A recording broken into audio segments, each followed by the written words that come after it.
ریما خان جو تھیں انہوں نے مجھے یاد ہے کہ فلمز میں آئیں اور ان کی بلندی اگر میں غلطی نہیں کر رہا ان کی آتے شروع میں بہت سپر ہٹ فلم تھی. تو ریما خان بھی انہوں نے جوائن کیا ہے اور ان کا سوال آپ کے لیے. بہت شکریہ سلمان. اعوذ باللہ من الشیطان الرجیم بسم اللہ الرحمن الرحیم. السلام علیکم خان صاحب. خان صاحب میرا آپ سے سوال کرنے سے پہلے میں یہ کہنا چاہوں گی کہ پاکستان کی 75 سالہ تاریخ میں آپ کا کردار ہم سب کے سامنے ہے. ایک کرکٹر کی حیثیت سے آپ نے آغاز کیا اور آپ نے بہت زیادہ کامیابیاں حاصل کی. اس کے بعد ایک پولیٹیشین کی حیثیت سے بھی آپ جب اس فیلڈ کے اندر آئے تو بھی آپ کا کردار ہمارے سامنے ہے. جو ہمیں سب سے زیادہ عام بات نظر آئی کہ آپ کے قول و فعل میں کوئی تضاد نہیں ہے. آپ نے شہرت اور پیسے کو بہت چھوٹی عمر میں دیکھا تو اس کا کوئی لالچ آپ کے اندر نہیں تھا. آج جس مقام پر آپ کھڑے ہیں میں آپ سے یہ سوال کرنا چاہوں گی کہ آپ دریا کے الٹے رخ اکیلے چل رہے ہیں. اتنی بڑی بڑی بیرونی طاقتوں دیوار کی طرح کھڑے ہو گئے. گزشتہ 40-45 سالوں سے سب کانٹیننٹ کے اندر جن ممالک کو ہم ایڈز دیتے تھے آج ہم ان سے ایڈز لیتے ہیں. ہم سٹونج ایرا کی طرف واپس چلے گئے ہیں. تو میں آپ سے یہ پوچھنا چاہوں گی کہ آپ بیرونی طاقتوں سے بے خوف ہو کر صرف خدا پر اپنے ایمان اور یقین کے ساتھ تن تنہا کیسے آنے والے وقتوں میں پاکستان کو ترقی کی منازل کی طرف لے کر جائیں گے؟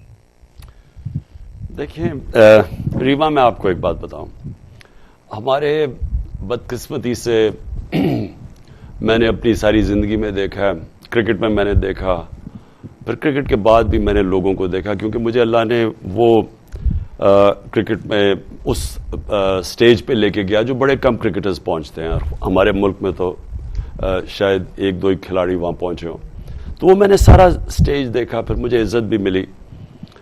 پھر میں جب اس کے بعد نکلا تو تب بھی میں بڑے مختلف قسم، کیونکہ میں نے ایک دم بجائے کرکٹ میں رہنے کے میں نے ایک نئی زندگی، ہاسپٹل بنانا اور فنڈ ریزنگ، پھر اس کے بعد پالیٹکس تیسری میری زندگی تھی. تو میں ساری وقت لوگوں کو ملتا رہا مختلف قسم کے. دیکھیں میں آپ کو ایک بات بتاتا ہوں، اللہ نے انسان کو اشرف المخلوقات بنایا. ہم اللہ کی سب سے عظیم مخلوق ہیں. فرشتوں کو کہا کہ انسان کے سامنے جھکو، کیونکہ شیطان نے جب نہیں جھکا تو اللہ نے کہا تمہیں نہیں پتا میں نے کتنی صلاحیت دی ہے. مولانا رومی اس کو ایک اور طرح کہتے ہیں کہ اللہ نے انسانوں کو کہتے ہیں جب تمہیں پر دیے تو تم کیوں چونٹیوں کی طرح رینگتے ہو. کہنے کا مقصد یہ ہے کہ ہم سب میں اللہ نے بہت صلاحیتیں دی ہیں. ہمارے میں مسئلہ کیا آ جاتا ہے کہ ہم زمینی خداؤں کو، ہم بت پرستی لگ جاتے ہیں راستے میں. ہم خوف کا بت پوجا کرنا شروع کر دیتے ہیں کہ مجھے کوئی ذلیل کر دے گا، میں فیل ہو جاؤں گا، مجھے کوئی مار دے گا، مجھے میری رزق، میری نوکری چلی جائے گی. یہ سارے جو یہ خوف کا بت ہے یہ انسان کو روک دیتا ہے اپنی مقام پہ پہنچنے کے، اپنی خوف کے پیچھے. تو ہمارے نبی صلی اللہ علیہ وسلم جو ایک ہمیں اللہ کا حکم ہے کہ ان کی زندگی سے سیکھو، تو وہ بھی تو ایک، ہم نے ان کی زندگی سے کیا سیکھا؟ وہ انسان جو صادق اور امین تھا 40 سال، وہ صرف 10 سال، جب 40 سال کے بعد ان کو نبوت ملی، 10 سال صرف 40 لوگ مسلمان ہوئے تھے. ہر قسم کی مشکل ان کو اٹھانی پڑی. تو اللہ نے ہمیں ان کی زندگی سے کیا سکھایا کہ انسان کے ہاتھ میں صرف انہوں نے نیت اور کوشش دی.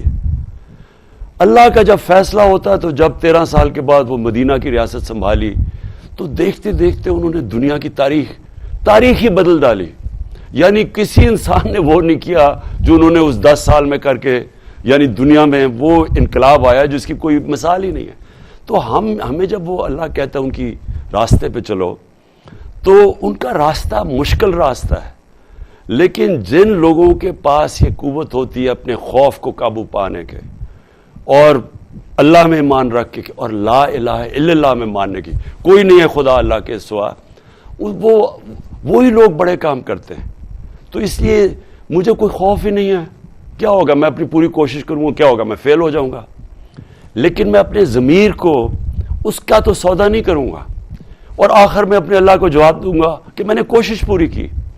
اور یہی صرف وہ ہمارے سے ایکسپیکٹ کرتا ہے ہمارا اللہ.